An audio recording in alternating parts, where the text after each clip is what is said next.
endless skies. Oh, I'm living that nomad life, city to city, feeling alive. From mountain tops to ocean drives, unchained I thrive, I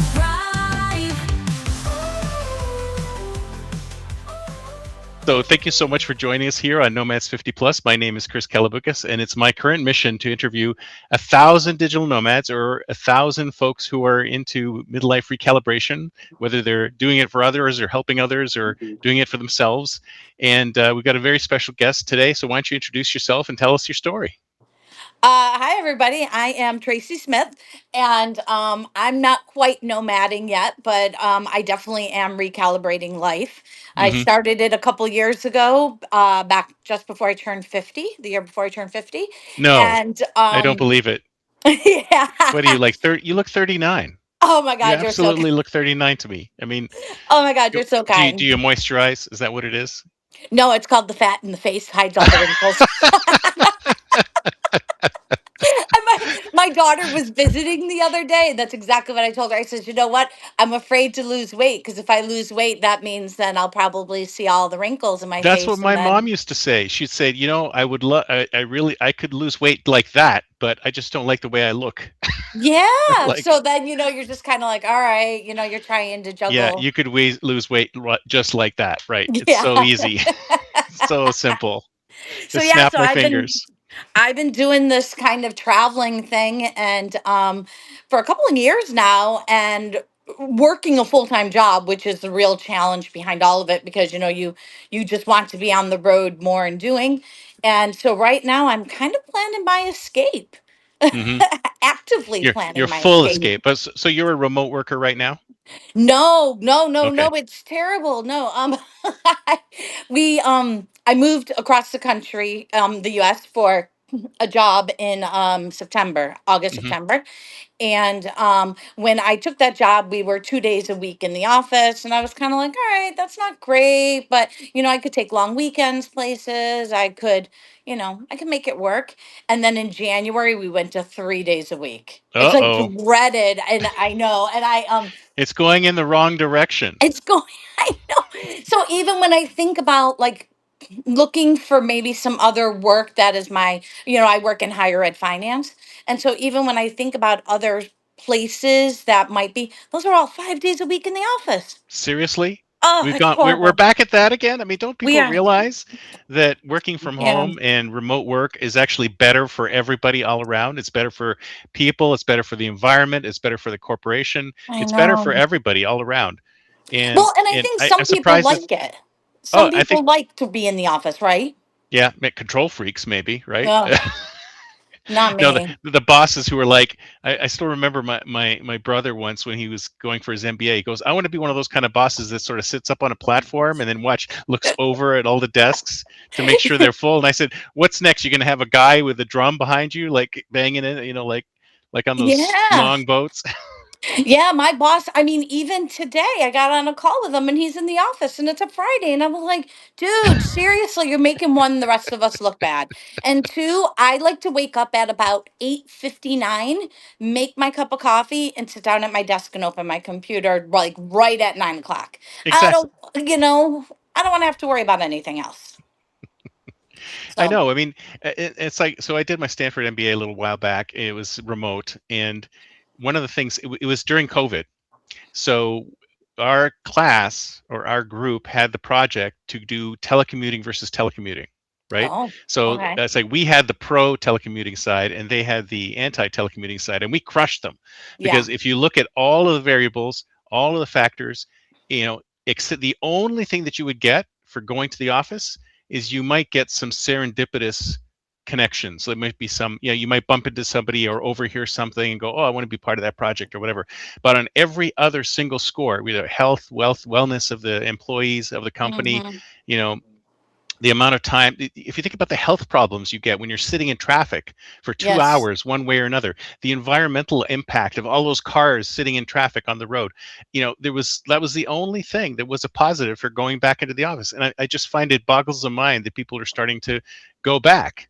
Yeah, And when I was it's in nuts. Chicago, I said I lost 4 hours out of my day every day. Two Mm, hours in the morning because you have to get up and you have to get yourself ready. And then I only lived about 6.5 miles from the office in Chicago, and it took me an hour in traffic to get there. And then the reverse was the same. So I'd come home, it'd take me an hour to get home, and then an hour to get myself situated once I got home. And I was like, I gave up 4 hours of my life every day. So when COVID yeah, happened, I was like, oh my God, we get to be at home. I was so productive. I finished a dissertation. I was like finished all these books. I was doing all this stuff. I was like, oh my God, this is great. And hmm then we had to go back afterwards, and after COVID ended, and I was like, this is just not working for me yeah, anymore. So I yeah. took this other job thinking, oh, we'd be 2 days a week, and then they, pulled the rug out of it under us and said, Started okay, ramping it now up we're again. yeah, I know. I just I don't know. it's See, I don't tough. understand. I don't understand this push either, because we were all working just fine from Yeah, home, and in fact, we were more productive when we were at home. But now yeah, that we're starting to see this thing, and it's like driving people. And I think what's happening is that it's driving people away from the traditional jobs, because they right, don't want to have to go into the office if they don't have to. If they can do their job perfectly well, in fact, better from home or right. from anywhere in the world, then why would they need to go into an office? Well, It's Chris, crazy you to me. said something really interesting a few moments ago because you were saying, you go to the office and you hope that there's some serendipitous conversation or connection that happens. And I have an office that has glass walls, and Hmm. I can see everybody that walks by. And I swear I feel as alone, if not more, because at least at home I have the TV on in the background, or I have the dog sitting next to me. Yeah. I feel more lonely in the office. And so then 2 days ago, and I hope my boss isn't listening because I could get in big trouble. But so like a couple of days ago, we were in the Names and office. company names will be changed Right. to protect the. I go out into kind of like the whatever they call the middle section of our office where all the cubicles are, right? Because I actually have an office with a door. And I go out into this middle area and I'm yakking it up with some of the staff because, that's the whole reason we're there. So we can collaborate That's and, right. be Interact. friendly. Right. And next thing I know, I hear an office door slam shut. Like, and I mean, I literally was like, we cannot make this up. We're told to come in so that we can have these kinds of moments, and yet we try to have these kinds of moments and try to engage with staff and other teams and stuff, and that's what happened. So yeah, I'm actively trying to think through like how can I leave so that I can, and I don't necessarily like think a nomad like just being on the go without real purpose, Mm, but I'm actively planning like a 90-day residency program, trying to think through like what could it look like to go do some of the work that I want to do elsewhere in spaces that I want to do. So yeah. that's kind of the plan. We'll Yeah, I see. kind of had a similar experience when I was working for another company, and it was fully remote because most of my team was actually not in the office at all. They were, in fact, they Hmm. were all over the place. They were all over the country. And then I get this call one day from my manager, and he says, "You know what? It looks bad that no one from our team is in the office. So can you show up like 2 days a week?" So I said, okay, fine, I can do that. So I jumped on the train. I go to San Francisco. So it's like an hour train. And then you have to take the Muni, and you have to get there, and you have to Hmm. go upstairs and stuff like that. And then I went and I picked, it was hoteling. So you could just sit down at any desk. So I sat Hmm. down at a desk, and I sat there. I put my headphones on, and I worked at my desk, and I never interacted with anybody Oh, that's the horrible. entire Oh, day. And then once time was done, I said, I get up, get on the train, go back. And I'm like, just so that I could be visibly in the office. right. And no one ever interacted with me. I didn't interact with anybody else because, like I said, my team was elsewhere.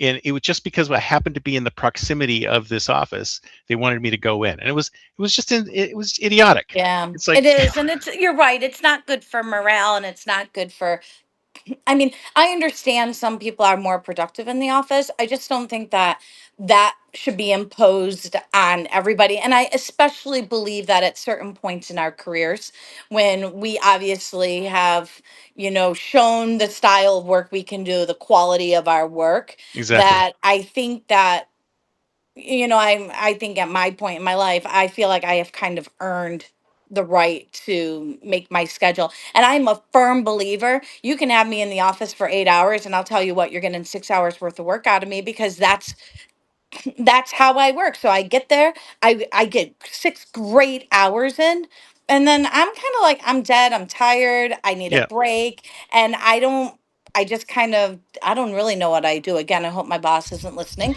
but I don't know what I do. And then, like, I like to get back on later in the evening and then pick up something that I've left off. Yeah. But I mean, asking people to tax their brains for like 8 straight hours, 5 days in a row, it doesn't really seem like it's even a healthy way for our brains to operate. I think we're just not meant to do No, that. I'm with you. And there's two things there. So the one thing is that in the modern workplace of today, you don't really need to work 40 hours a week to get the Right, work done, right? right. Because there's so much assistance to help you do that. And then secondly, the old way was we had blocks of time. So there was the leisure block, there was the commuting block, then there was the work Hmm. block. So you didn't expect to goof off when you're at work. Like when you're at work, you're working. When you're Right, home, you're homing, right? right, You try not to do any work at home. And what's happened now is that everything's broken up into little Lego blocks of time because it's like I'm doing some leisure, I'm doing some work, I'm doing some leisure, some right, work. And some people just can't handle that, like code switching between, okay, now I'm picking up my kids from daycare, now I'm doing this right, dissertation, now I'm doing this PowerPoint, now I'm having lunch. It's like you have to control your own time frames, and for some people that's difficult. So those are right. people who would thrive going back into the office. Yeah. But I I think find there's that when I fewer and go fewer in, people like that. I find that when I go in, I don't move. I get in, I sit in front of my computer, I I work for, 6 straight hours or whatever. And Yeah, before I know it, lunch has passed and it's like 4 o'clock, and yeah, I should have thought about lunch hours going, I didn't. When I'm at home, it's lovely because I find myself getting up and moving around. I have to, like you said, I take the dog outside because he wants to go out. I throw a load of laundry in, maybe unload the dishwasher. I give my brain some time to think. Maybe I yeah, just sit and stare for a minute, kind of like trying to think about what I'm working on. I don't do that in the office. And yeah, for me, I find, to that whole point about a 40-hour work week, I find that I probably get everything that I wish to get done. If I were to kind of write down on a piece of paper everything I want to get done for that week, I can get it done in about 30 hours. To me, that doesn't mean I need to work 10 more hours doing something else. It yeah, just means that I've been really productive with my time, and I've worked at 100% of, what I should be doing. And so absolutely. it's a real challenge. And I it's really disconcerting how this going back to the office push that I think I read an article earlier about it today. Chase Bank, I think it was, right? They the CEO put a thing out and said everybody's back to the office 5 days a week. I think it was Chase. And uh, all the employees at that location or something immediately submitted a petition Mm. to say, no way, this isn't right. So I think we're going to have a reckoning with it. I just don't know what that's going to look like. Yeah, I mean, it's really tone deaf doing something like Hmm. that because your employees do not want to be back full time. In Right. fact, and what is going to happen is basically there's going to be a schism. A lot of people will just leave. They'll say, I can't do this anymore, and it doesn't matter that I did it before 2020. Hmm. I Right. have now. I am now. My life is completely reconfigured. I have a better work-life balance. I know exactly what I'm doing. I know what I'm doing to be productive. So why are you doing this to me? Why are you Right. forcing me to do this? And And that's people are just exactly gonna, where I'm at. I'm yeah, kind of like, well, I mean, if this is where we're at, then I just think I need to make some new decisions about life. And if that means going back from, the high paying job down into poverty, I, no, no, no, no, no. You won't so, go there. so, Poverty. I'm like, so be it. The kids are Okay, through college. so It's you're all like a good. fatalist, right? You're one of those. Yeah. You're like a, what do you what's the you like to catastrophize? It's like okay, I'm going to go from this to this. It's like I used to have a boss who he would like cough and he goes, "Oh, I hope I don't have a brain tumor." So Well, it probably wouldn't be so bad if, like, if my bank account was flush and everything else, I probably wouldn't be thinking like that. But, I mean, at the end of the day, I have 3 kids. All of them, well, The second of three is through college, will be through college this year. The third one will be finished in 2 years. So from my perspective, I've kind of taken care of all the things I need to take care of. So even if I do go living from, say, a six-figure income down to what would be considered maybe right at the federal poverty level, it's fine because I've taken care of all my obligations. And now, like, I mean, who needs a 3,000 or 3,500 square foot home? I for Yeah. sure don't. I live in a 600 square foot studio and I'm quite happy with it now. Yeah, exactly. And that's the thing, is like I think a lot of people forget that you don't necessarily need all of those things in order Mm-hmm. to be happy and have a good life. I mean, it's like you don't need a 3,000 square foot home. You don't need it, it's like what is the minimum that you need in Right. order to be happy? And like somebody's saying on the chat, in fact, living outside of the United States is way cheaper in some places than it is here. I mean, I've talked to so many nomads who are like they're just surprised. Well, initially surprised at Right. how much cheaper it is to live overseas. Like just pick any of these other countries, unless it's Europe or some of the higher priced places in Right, in of Asia. course. It's super cheap to live there, and the healthcare is also good and super cheap as well. So just living in the United States, we have this perception that it's like Right. really expensive. Like we need a lot of money to do this Right. thing. And the reality is that we don't need as much as we think. Well, and here, since I lived in Chicago and I had to drive to work, and in Chicago, even though they have a great public transportation system, we were in Chicago, but in a very residential part, so there wasn't really great access there. And so I had to have a car. Well, now I'm in DC.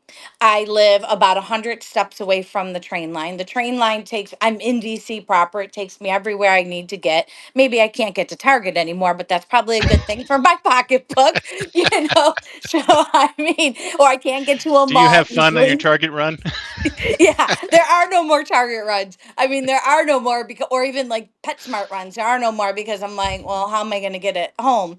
So there's, giving up the car and being able to do some of those things. And my kids, it's been a real change for them because they're not living with me. I gave up the home. I sold it and said, I'm moving. I'm moving into this studio. Why do I need more than that? And so now, as I tell them about my new idea, which is, oh, I'm going to, I'm actively planning this 90-day residency in West Africa and then one for Vietnam. And they're like, why? And I'm like, well, like, Oh, here we go. Friends and right. family. I'm like, do you know Tracy's mom at losing it. all? Look Yeah. out. Well, that's, Chris, seriously, that's what they think. Yeah. I mean, they seriously think I have lost my mind. I Yeah. wrote motorbike riding through West Africa this past November, and they're like, what are you doing? And I was like, I'm living. I don't know what I'm doing. I'm Well, that's just the like, thing. It's like, you know. so you want to make changes to yourself, and you want to make Hmm. changes to your life.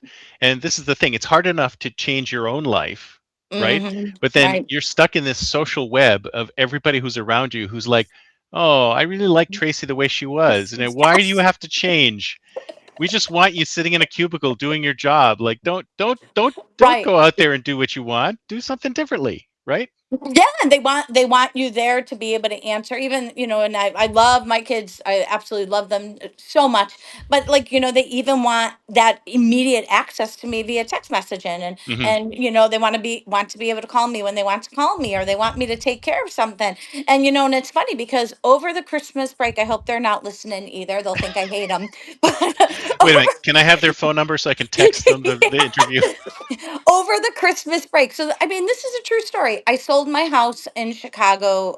We sold it in August, the end of August. I basically, actually, I sold it in May, and I held on to it. I asked the buyers. I said, we hold on to it and close in August so that when my kids go back to college, they have a place to live all summer, and then they'll go to college and we'll be good. And the buyer Right. said, great, it's perfect, right? Now their dad lives like 45 minutes away from us in Not Chicago. too far away. Not too far. I mean, it's on the highway and the traffic stinks and it's the suburbs. I mean, I get it, like, whatever.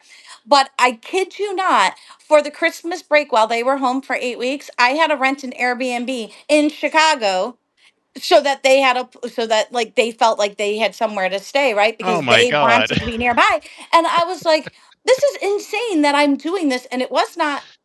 it was not cheap at all. And I'm like, your dad lives Yeah. 45 minutes away. So my kids are like, Mom, we're like an orphan, and we have no home, and we're homeless. And Boy, they guilted you pretty good, right? they did. And I was just like, are you serious? Like, I'm like, you have a father. Like, You so know, there's somewhere else you can go that's not costing me an arm and a leg. yeah, And so here's the address. I think you know where this is. yes. So that, I mean, like, they're so used to me. And like when we talk about like reinventing our lives or recalibrating and really rethinking who we are, like there's been a huge reckoning for me to be like, I I've been mom, and I was they have a real their dad is really fabulous. I hope he's listening right now. Their dad is a Well, the really person you want to send it to. yeah, their dad is such a I mean, he's a really, really great father. But the reality is, because we did that 45 minutes is a lot in Chicago. Mm. They spent almost all their time with me. So I was the one who was driving them everywhere, making every meal. Like, I had two boys, so we ate like six times a Hey, I have day or three something. boys, so I Yeah. totally get that. Yeah, one of them's a runner, and he's like, Mom, I eat 3,500 calories a day. I'm like, are you kidding me? Like, I can't afford 2 pounds of chicken at 9.99 a pound. Like, seriously. Here, But go to Costco, pick up as many as you want. yeah, so this whole point was, I spent I've been divorced for about 12 years. And so for 10 of those years, at least 8 for sure, the first 8, my life I was mom, right? That's who Mm, I was. My identity was mom, and then I was colleague, and I was friend and sister and all these other people too, but I was mom, and I was so wrapped up in what that meant and who that was. I never even had a chance to really think about, like, who else was I? right. And then all of a sudden, my youngest son, so gradually they all go away to college. And my youngest son starts driving, and this is 8 years after the divorce. And I go on this first trip, and I'm kind of like, oh, this is pretty cool. I don't have to drive anybody to like school. I don't have to drive to football and rugby or cheer or wherever we were, nonstop on the go to. And then when he graduated, I was like, oh my God, like, who am I? Like, so Yeah. there's been a real reckoning for me of being like, who I am I now, because the kids are gone, and I'm not really sure, right? So I still think about that in the context, because I still have this full-time job that I have to be at. But at the same time, I've started to experience this other person who's living life on the road, who Yeah. wants to do other things. I'm starting to experience W- that and being like, oh, that's the life I want. Were you that kind of person before you became a mom? So were you thinking that way before you became a mom, or? I wanted, so when I was in my 20s in college, I applied to the Peace Corps, and the Peace Corps said no, thank you. I was still in What? college, and yeah, Why because not? back in the 90s, the Peace Corps, it was actually really challenging to get in, because at that time they were looking for people who had real skills like real Mm, skills, and I was like a 19-year-old, and they really wanted doctors and lawyers and teachers, and I didn't really grow up in a space where I had a like family and mentors and stuff who could guide me. So I was really right. lost. In my 20s, I moved all over the country. I lived in California, I lived in Colorado, Connecticut. I was kind of moving around. And Mm, then I had my oldest son right as I turned 29. So, and then from then on, I was just mom. yeah. You're just You mom. It you said, okay, wasn't, now it's time for me to be mom. Let's put everything else on the shelf. for And sure, it was for all sure. still in there. It was all It, still in there. It was just covered up by the Well, and mom that's what the persona. kids, and that's, I think, what the kids don't realize about me when they think I've lost my mind. Because, they're like, Mom, you've lost. I mean, they legitimately tell me, you have lost your mind. I hear this probably at least once a week from them.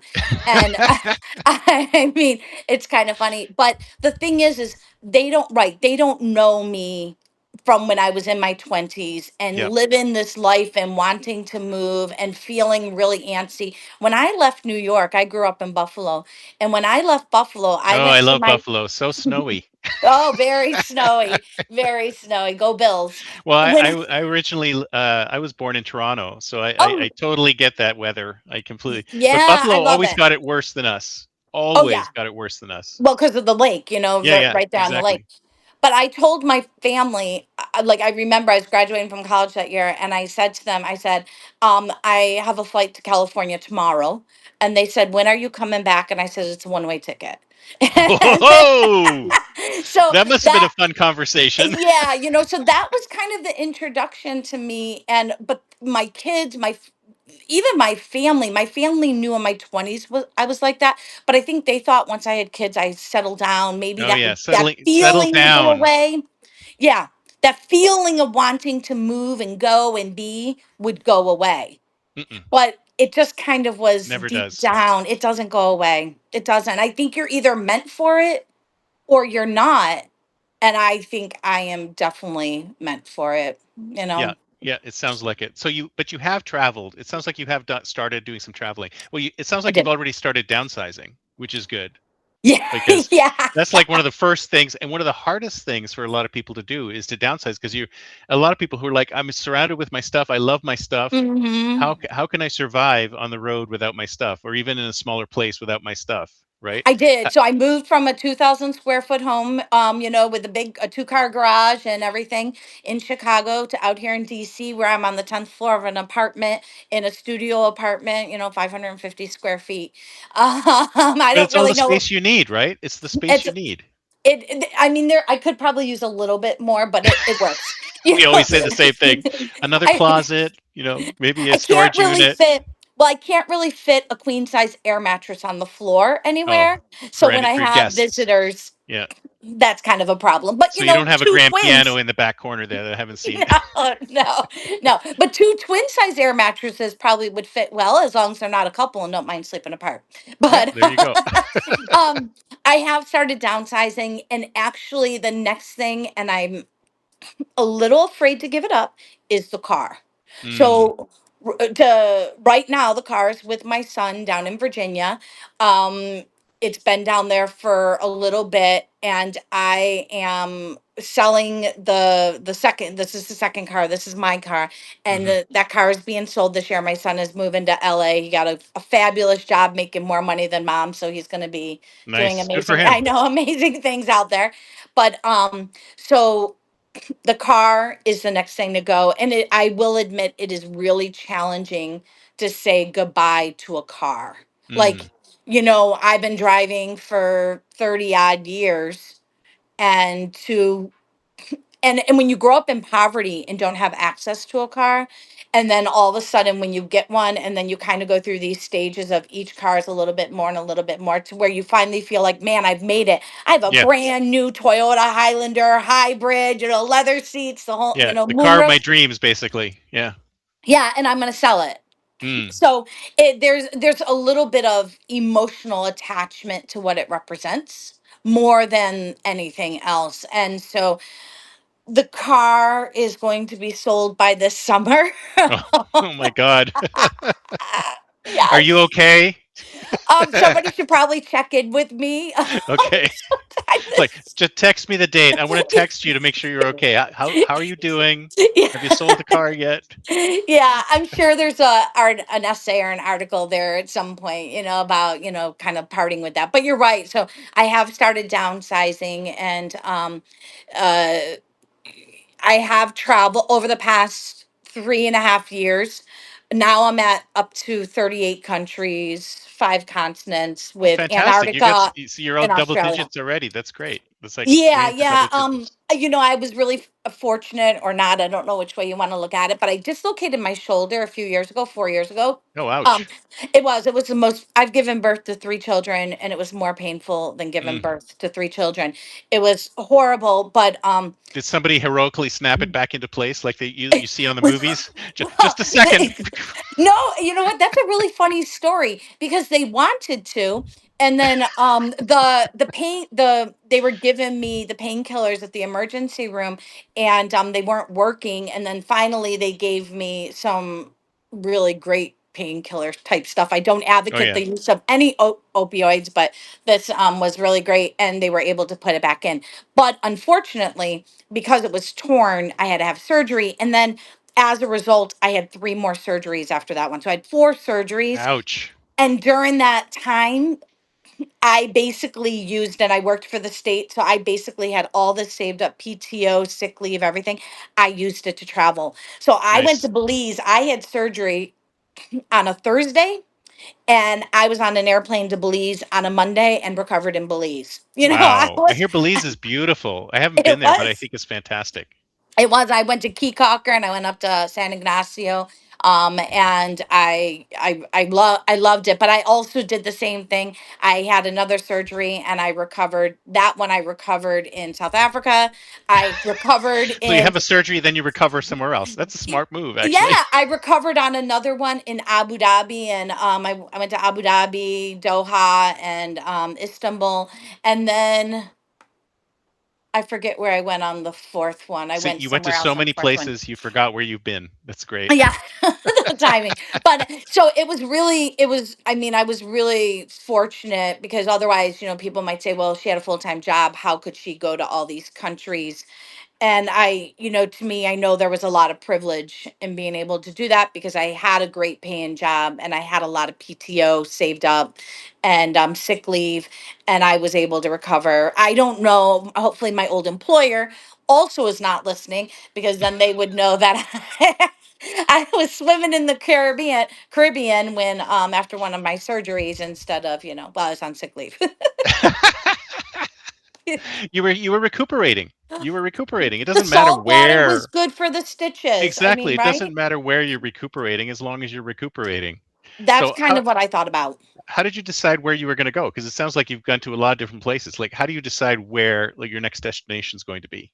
Yeah, so that's really interesting. So for my so I wrote a book about this because the whole piece was I spent my whole life not fitting in, right? Mm. I'm socially awkward. I'm kind of weird. No, no. What are you I talking could about? I consider myself You look shy. like you'd be so fun at parties. I mean, I'm super shy. I mean, like, no, you're fun at parties. I can tell. I can yeah, tell just no, by the talking to you.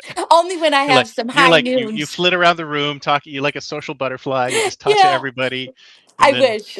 I wish. But what happened was, so and I've given a lot of thought to this actually because um the places that I tend to go to tend to be these non-mainstream places. I've spent mhm, quite a bit of time in Southeast Asia. I've gone to the entire Southeast Asian peninsula. Like I said, I spent time this past November in West Africa.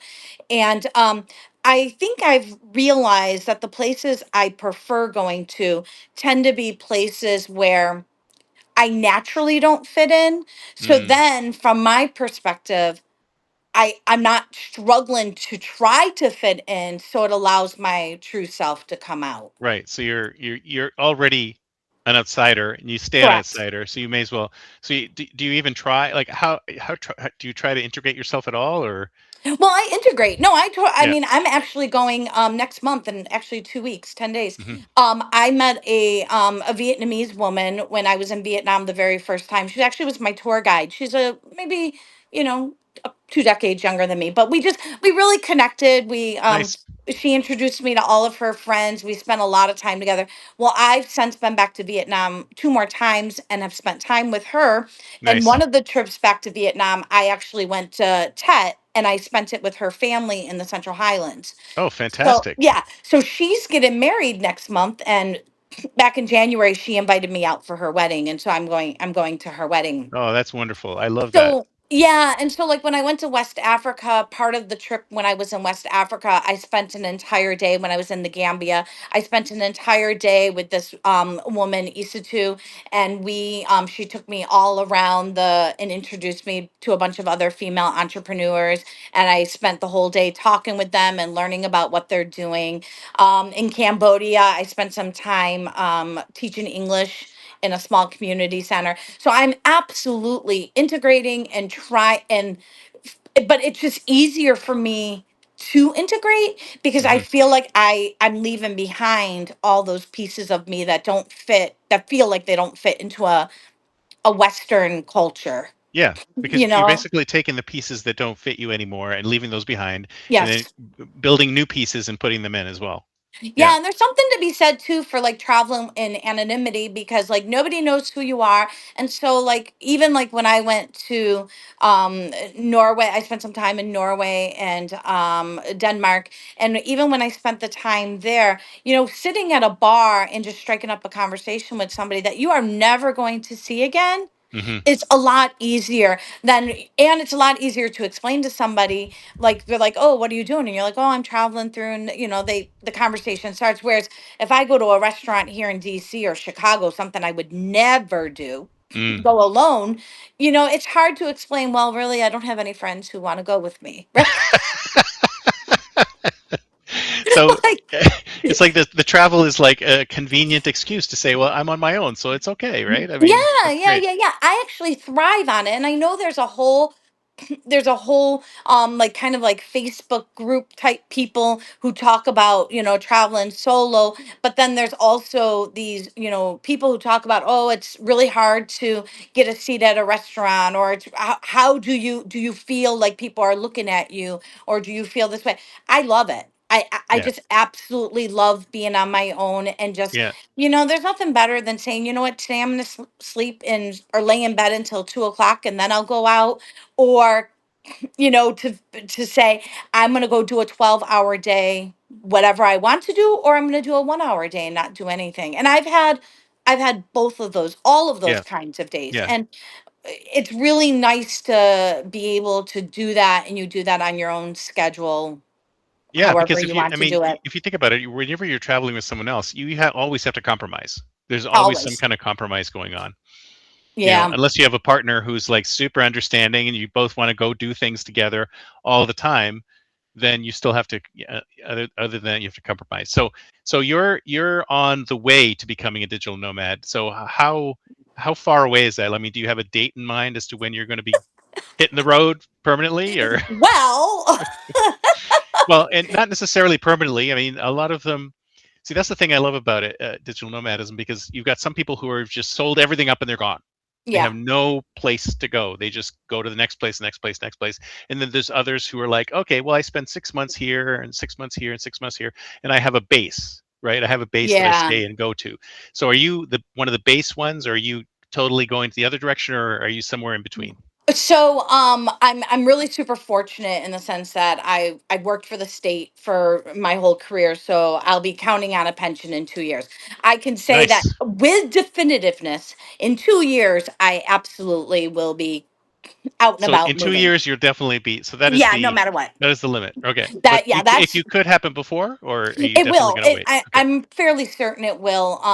I've been mapping out this idea of a like I said, a 90-day residency in West Africa and a 90-day residency. And these aren't just like going and situating myself somewhere. I'm going there to do some research on a few books that I want to write, some ideas that I've been thinking about around belonging, and um how we recognize belonging in postures and behaviors and movements, and how that Interesting. changes across culture and environments, right? So I'm really Are interested you a in sociology major, or philosophy, or I, anthropology, I or anything like I that? actually have a undergraduate degrees in anthropology and Aha! sociology.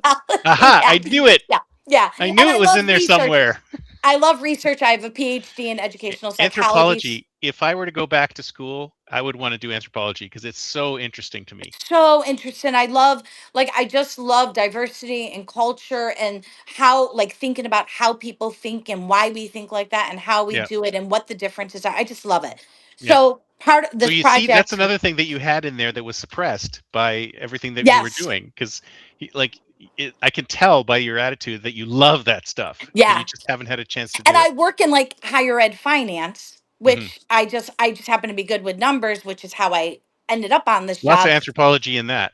Yeah, and I hate it. I just absolutely, it's just, I've spent my career doing it and I'm ready to move on. So the plan is, if I can take care of all my business back here in DC, that by the end of the year, to pack my stuff up and put End it of in this year. storage. Yeah, the end of this year, put it in storage and head out for this residency. I'm fairly certain that is really what's going to happen. Fantastic. Sometime between November and the end of the year, I'd like November to work, but I don't know if I'm going to be able to fully make it work. So it might be in time for New But Year's. mom, you'll miss Christmas. Well, I would leave right after Christmas. I would leave right. I But I would mom, leave what right about after next Christmas. Christmas? Yeah, But that's a whole mom, what nother. about our birthdays? I have a lot of Chase Sapphire miles, so those will get me back and Come forth. join me in West Africa. Oh, Yeah, maybe yeah, not, yeah. mom. Come No, back and no. see us. So the idea is sometime between, November 2026 and July of 2028. That's my parameters, and I don't see myself really setting up kind of like a base of saying 6 months here, 6 months here. I see myself as just being really fluid, while maintaining a home location in Chicago near my kids and Right. wherever So you they will end have up. something, you'll have sort of a base there, and then you'll be Yeah. bouncing from place to place.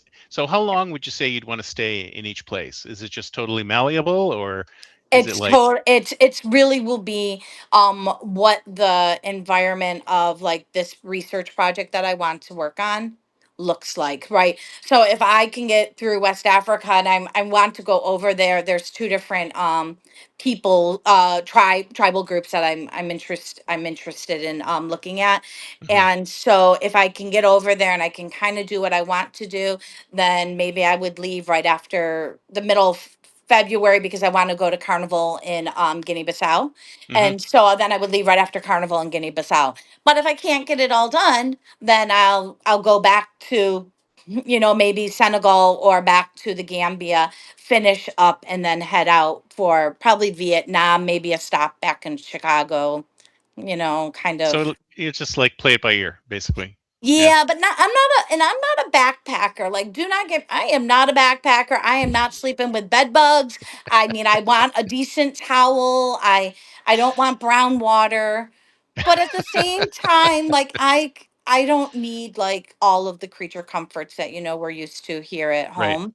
So I'm kind of like I'm not sure. I'm not sure what it'll look like, but I've started a checklist. I started planning. Mm-mm, mm-mm. And so and there's a whole lot that goes into that, right?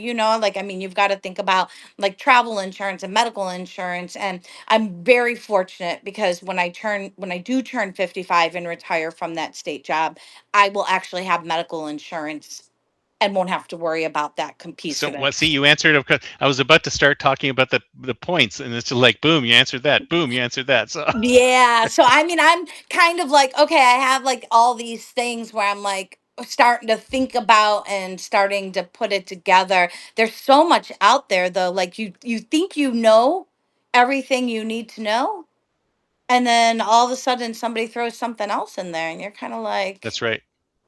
That's I right. don't know. Like, what kind of suitcase do you carry? Do you carry a suitcase? Do you Yeah, carry a backpack? yeah, Like, so those are the things that I'm not sure about. And I don't even, yeah. I know It's how to too leave early to think living. about that anyway. So Yeah. you're talking about, so when it comes to funding your travels, you've got the pension, right? So that's going to cover Yes. your pension.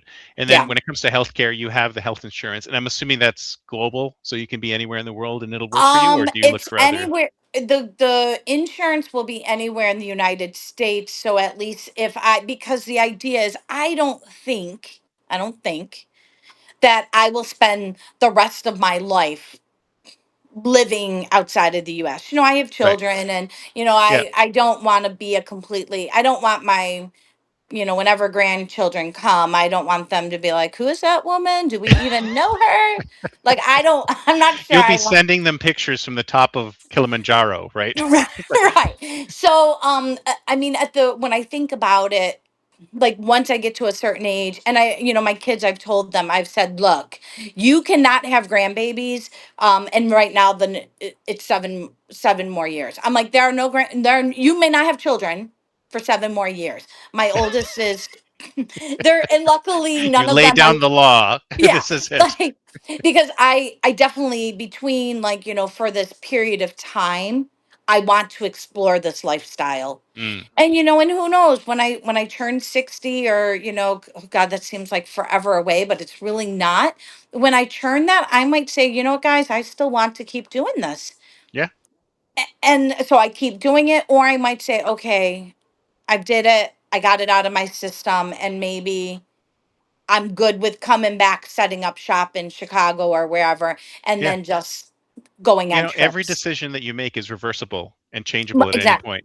So you could be 2 years into this thing and say, you know what, I'm going to come stay home for a while, and then go back out again, or stop, or whatever. So, I mean, I think that's another thing that people are afraid of. They're afraid of making this decision where they just go, and they're like, Hmm. well, now I can't. Right now I can't. It's like, no, no, no. It doesn't Right. really matter. It's like no one's judging you. No one's saying to you, oh, you said you were going to travel the world, but you only went to 2 countries and came back. Nobody's going to think that. I mean, they're Right. just be happy to see you again, right?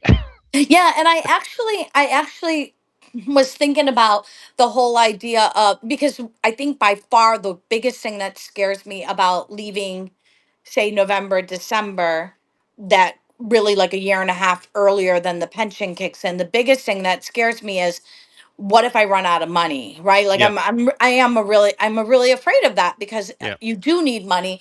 And so I was talking to my daughter this weekend. She visited me during spring break, and I said, you know what, if I have to, I'll do Uber, or I'll go bag groceries, and yeah. I'll work a couple part-time jobs, and I don't know, like at that point, like I'm in the point in my life where it's not like I have a lot of bills, Mm. because the kids are grown up. That's your big expense when Tell me and I about it. don't have this yeah, I and I feel don't so have this much more healthcare flush expense. now that they're gone.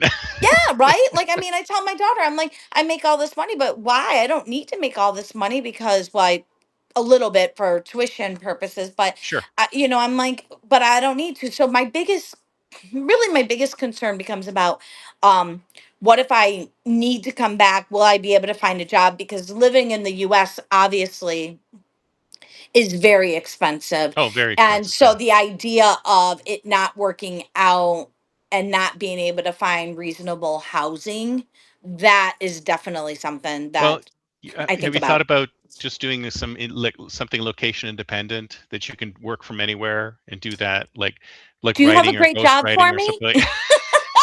Does it have to be a job? Have you ever thought of becoming an entrepreneur? Because a lot of other nomads that I've talked to, they have, they do Fiverr, or they are ghostwriters, or they do some job that's location independent. They could do it from anywhere. Have you ever Um, thought about doing something like that? Chris, I think at the beginning of the conversation, I told you I'm both shy and socially awkward. No, you're not. You lie. I, You're just outright lying to me right now. I mean, I tell you, it's so like nuts. It's like I I tell people I'm socially awkward, and then I act the complete opposite. I'm I'm a little afraid of trying to the idea of trying to build something and sell it, because this I've been trying to explore with my writing, for instance, and with like my Substack. I've been trying to explore a pretty specific style of writing, and Hmm. this idea of belonging and how we think about things. And well, that stuff doesn't really sell very well. It's got a really limited audience, and I But don't you said it's you've written books. You could go do more I writing. did. I wrote a book, and then I wrote a dissertation. So I have those, and I have a couple of pieces that have been, I've published. I should, and I have, and I've started trying to find ways to be like, okay, like, I've worked in higher ed forever. I went on LinkedIn today, and I was kind of like, how do you find jobs? I was like, I don't even There's know how to do remote this. jobs. There's companies that will pay you to live anywhere in the world, and you can work for them remotely. There's Oh, I don't know how to find them. You I just mean, look if for remote. any. So you go to Indeed. I don't know if I should be telling you this while your employer's listening, but you just go to Indeed, and it says one of the location options is remote, right? So there's Okay. so you just look at remote jobs, and I mean, even though there's some companies that are like, okay, back into the office 5 days a week, there's others that have gone the complete opposite direction, and they've Right. sort of baked in remote work. and Yeah. there's tons and tons. So if you don't want to do the entrepreneurial route, there's tons and tons and tons of jobs that you can get and work remotely. Now the only issue is that if you're in some whacked out time Yeah. zone, right? If you're in Asia, very difficult to work with the US. If you're in Right. South America, easy. If you're in Europe, not so bad, right? But some And if you're places, in Africa, you have to worry about the. I did a interview this morning, and you have to worry about the stability of the Wi. oh Like yeah, yeah, Her exactly, Wi-Fi kept going out a yeah, little bit. yeah, No, I think that that's. I do think it's a really good point, and I am kind of familiar with it, but it's been so long since I've really had to think about a career pivot out of higher ed finance beyond just the writing, which is part and parcel of what I do yeah. every day anyways. It's been a really long time, but the real, I mean, this is the real kicker. I love to bag groceries. Love it. I it's like playing.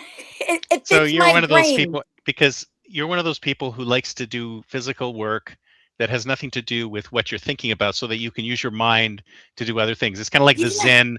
I'm just going to sweep the floor of the monastery, but at the same time, I'm thinking all these deep thoughts, because the physical doesn't Yes. necessarily need to match with the mental. Oh, I love bagging groceries. And so every time I go to the grocery store, and now you bag mostly your own groceries anyways, but I'd go to Jewel in Chicago, and they'd always send somebody over because I'd have the big cart to fill up, my son who eats 3,500 calories a day. And so grocery shopping was a beast. But I would be like, no, I got it. I love bagging groceries. So that actually is my retirement plan. Wherever I'm at, it really is to And bag maybe in other countries, groceries. that you maybe they would love to have a bagger, right? It's Yeah, just like here, like it's a little behind, but it's more personal. It's a more it personal. is. See, I think a new chain should open up, and it should be like from the 50s. So Yes. they should lift the entire 50s concept and drop it. Same for gas stations. They should have like 50s gas stations where you have, car hops jump out and fill your gas and clean your windshield and Yes. stuff like that. We need to bring all those things back, because those things were great, I and I remember miss we them. were in New Jersey. I don't know why we were driving through there. Yeah, We were going through Jersey. New Jersey. And I told my daughter, I says, I remember like back in the 90s where it was illegal to pump your own gas in Jersey. So every gas, whenever you Yeah. stopped, they pumped gas for you. And now it's not like that anywhere. And I hate pumping gas. Wait It's a the only minute. I reason. thought New Jersey still had that rule. Oh, I don't know. I mean, I guess I haven't gotten gas in New Jersey in, 20 years, 30 years or whatever. But I'm like this, but I'm with my kids in the car, or even when I'm not in the car and I'm like, you guys better fill the gas tank. I'm like, that's the only reason I had children. You guys got like this Get is out not there. Get out like there. I have filled the gas tank enough. It is not my turn to fill the That's gas right. tank Not anymore. So like I'm sorry guys. Like I love this it. is this is your job now. So So, but we'll see how, I mean, like I am actively thinking, writing, planning, how do I get on the move? And that's really yeah, what I want to do. When we yeah, think about being a nomad, whether it's in the US or whether it's to another country, from my perspective is I'm actively thinking how I can just move. Now, whatever that movement looks like, I'm just yeah. actively I thinking love about. it. I love it. So I wanted to ask you a little bit about safety. So you were mentioning Okay. that you never had a problem feeling safe wherever No. you went. Like, do you do anything in particular to make sure of that? Like, do you like look angry all the time when you're out there, or it's like, I'm gonna give you like a sock or something like that. It's like, No, and actually how do you do it? Like, is it just a mindset, or? I think it's a mindset. And, I mean, I've gone out on dates in nearly every country I've been in. And yeah, I mean, I go out on dates a lot when I'm travel. But yeah, I think part of it is a mindset, but I am acutely aware of my surroundings at all times. And it's Mm, interesting because yesterday I posted this note. I had this aha moment when I was getting ready for work. And one of my biggest pet peeves are when you ask somebody to do something, like at work, this is a work thing, and you hmm ask them to do it like I'll never forget, like 10 years ago I asked this woman who worked for me, and I said, hey, can you go fix, there was like a labor allocation that was wrong, right? And I said, hey, can you go get this labor allocation fixed? And she comes back the next day or an hour later or whatever, and she's like, okay, it's all fixed. And I Hmm. said, okay, what was wrong with it? And she's like, oh, I don't know. My biggest pet peeve is people who don't ask questions. Yeah. Now, my thought about it, the this kind of this aha moment that I had yesterday was that I consider myself a naturally a person who naturally distrusts everybody, right? Hmm. Like, so I'm constantly like, I'm looking at you walking down the street, I'm like, oh, he could be a killer, he could be Yeah. on criminal by or So, that person could be, the purse so your comes your close. people watching is very different from my people watching, which is like, oh, that guy looks interesting. Oh, maybe I'll write that guy as a character in my story. And you're like, Yeah. okay, terrorist, murderer, rapist, I blah blah mean, blah.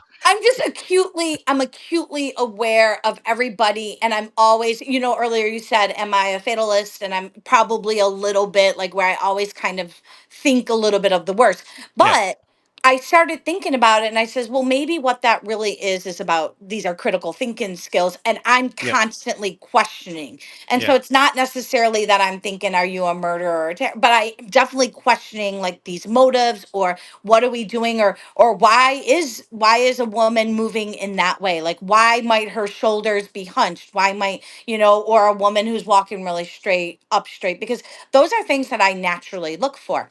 And so for me, when I think about safety, because I am just always aware of what's happening, that's why I feel like I'm kind of like, oh, I don't ever feel unsafe. Now, I Mm. will say, when I was in Dakar in November, like I stayed in the city. I was, it was a really super populated area. And because there isn't English speaking, in West Africa, it is French speaking and Wolof. I didn't go out at night, right? Mm. So I was making really strategic decisions to say, is it safe for me to go out at night, especially if maybe the language isn't, I'm not going to be able to speak the language or ask for help in the way I need to ask for help, or if I get lost or whatever. So I think that that's kind of how I think about safety. I carry my purse with me, but even here in DC, I wear my purse kind of around my either under my jacket, or I wear it around my shoulder. I wear it around my shoulder, crossbody form. If I don't like, I know some people put like all those locks on their hotel doors, and they do this and that with their money and blah blah blah. I don't really kind of do that. I Mm. just really make sure I know where it's at, and I'm a very light sleeper. So if somebody's going to try to get into my room, I'm going to hear it right away, and So then you're your own alarm system. yeah. So I Yeah. mean, I think that that's, and I know that people who, I think what works for me definitely would not work for everybody.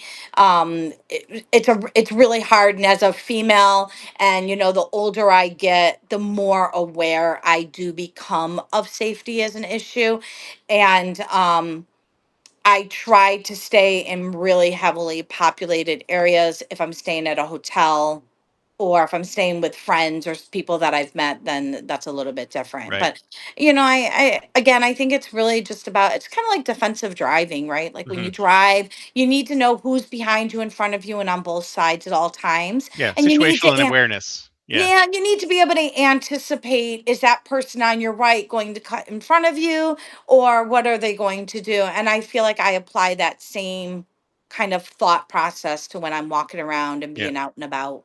Very cool. So I know we don't have much time left, but I wanted to ask you, like, if you had one piece of advice for someone else who's thinking about jumping into it, what would you say? I would say, to just do it. I mean, Hmm. not to quote Nike or anything, but just do it. But the You don't want the them as a sponsor? yeah, but I think the real thing is, and this is one of the things that, I keep trying to explain, when I do talk to people, is it's really hard just to jump in and do it, right? So Mm. you have to kind of start small. And I think with women especially, there are certain expectations both that society puts on us, that we put on ourselves, especially once we have a family, and we're thinking about, like, those 8 years, those 10 years where my whole identity was wrapped up in being a mom, and I didn't Yeah. even know who I was.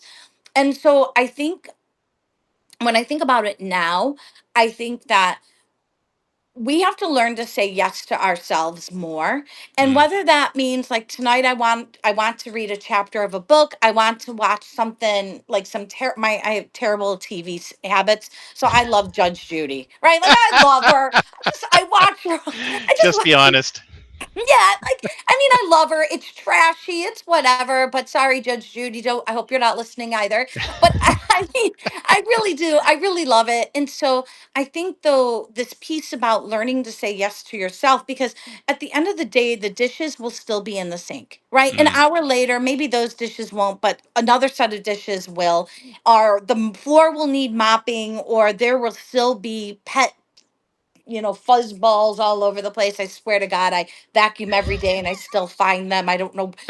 I mean, my dog is hypoallergenic, non shedding, and I still have pet blonde fuzz balls of everywhere. I course, don't of even know why. course. So I think the idea is learning how, I think for women especially, is learn how to say yes to yourself in the smallest of ways, because it's really hard to just jump into something like I did. I wouldn't recommend that.